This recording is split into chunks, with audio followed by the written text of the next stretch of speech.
than anything you say out your mouth. You can tell me I'm gonna cut the grass today, G. But when I look out that window and that grass ain't cut, your actions wasn't true. Which means simply that your word wasn't your bond. GD to that? GD. Now, when Chapman came back to Stateville, their senator from Stateville said, absolutely they were trying to get him killed. They put him in a powder keg. Prison riots was happening all across the state of Illinois. Gee, I spent 34 years in prison for something I didn't do for killing 2 white folks. And I had just turned 20 years old, man. And was thrown in a situation as soon as I got to Stateville, there was a riot in the house. Picture this. A young brother coming from the street being thrown into a situation that he never experienced in his life. And I don't know what shirt that is, but I like to capture a picture of it because it says the lion's den. Capture that before I say anything further, please. Y'all got that? Now, I felt like that. And I'm sure that we have a religious consciousness, or a spiritual consciousness, I should say, because the chairman taught us to have. Now, that's how I felt as a young man being thrown into a riot situation. Like I've been thrown in life. But you know what? I came out of the line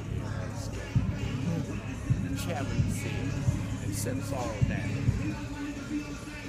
It was 7 of us, the original 7. Before I say this, I'm going to say this. There were more, but a lot of them fell out of faith.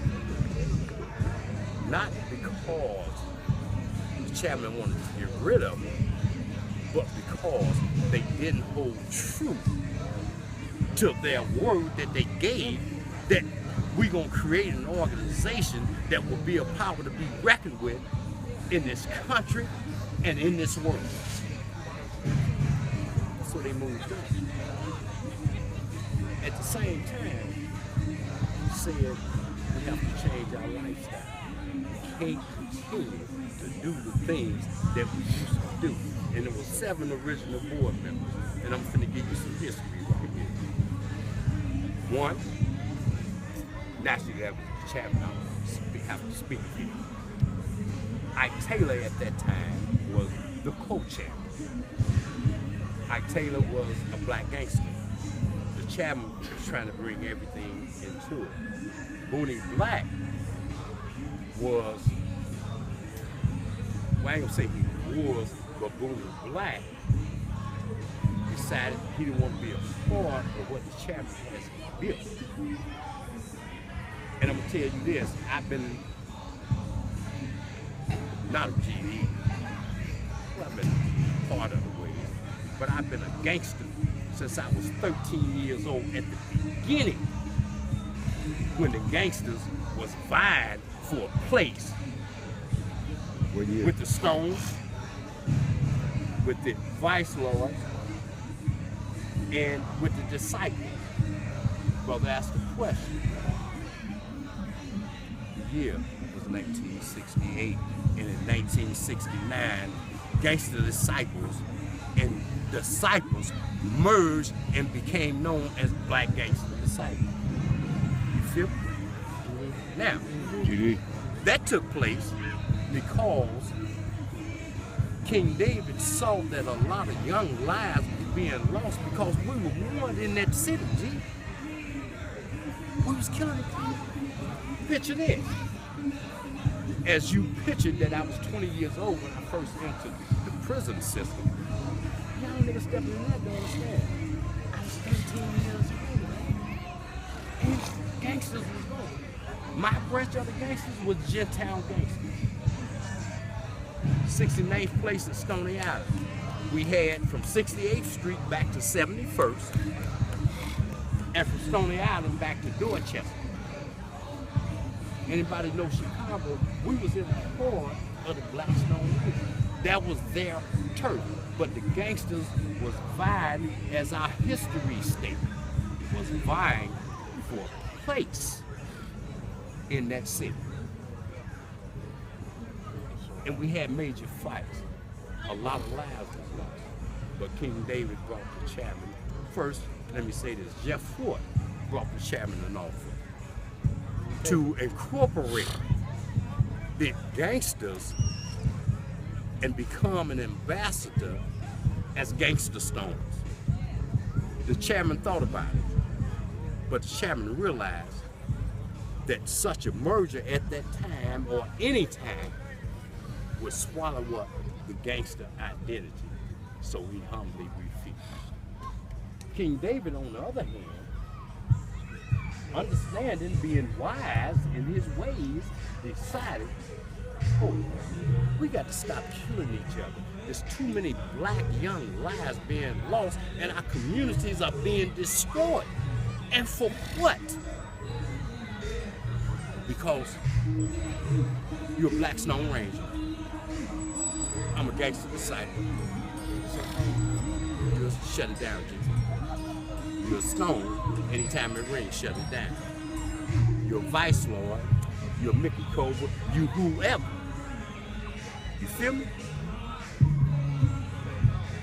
We had to understand, and the chairman understood, that because you this, you that, why must we continue to violently oppose each other? Jumped off track for a minute, but let me come back. Now, King David brought the chairman an offer he couldn't refuse to incorporate gangsters as part of the disciples, which then would change things, Black Gangster Disciple Nation. Now think about this, Black Gangster Disciple Nation. The chairman gave us some thought and he realized the gangster identity would not be lost, and that certainly was an offer that we could not refuse. And hence, we became Black Gangster Disciple Nation, and the merger was had, and that was in January 1969. I know, G, because I lived it, I was a part of it. They came and got disciples, they came and got gangsters, took us to a boys club out north so that we could get to know each other, which is the same thing that the chairman is saying now. He said this, we have to get in those neighborhoods, block by block. We have to make them youngsters know each other, and then we can keep shit from happening. GD. Now, I don't know who composed this idea, but as the chairman has expressed, and he's expressed it to me, that when shit happens, we gather 1,000 and we march and protest in the street. It's too late. Why don't we take that 1,000 and be proactive, get in them communities, go block by block, and then we can keep shit from happening. Now what makes more sense? Y'all tell me. GD. Block by block. Now at the same time, I'm gonna do this, like I said, like I just spoke to you, brother. Slide. I don't know if you slid. I don't even know if you went. No. But hello? I'm gonna be in your state.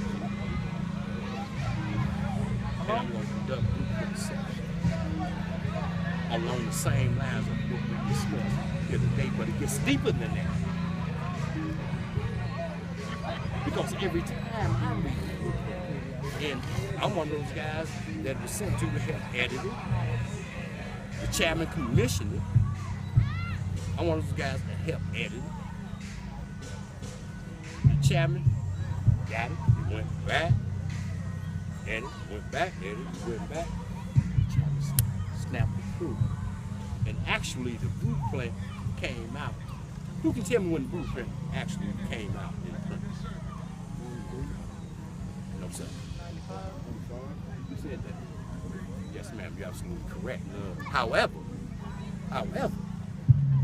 the blueprint had been out long before 95. The chairman decided not to release it at that time. He released it because he felt this is the time we have to make that change. And the one thing he said, if you look at that interview that he did with John Davidson, you familiar with that, brother? He said this. The question was asked, now, if I don't get it exactly correct, I'm going to give you a point. The question was asked that if you change from Gangster Disciple to Growth and Development, what about your membership? You're going to lose your membership. And he stated, that doesn't matter with me. As long as I have a committed 10%, that doesn't matter. But just to say this, I could have 100 people. But if that 100 people is not committed, gee, what do you really have, man? Sister, what do you really have? You don't have nothing.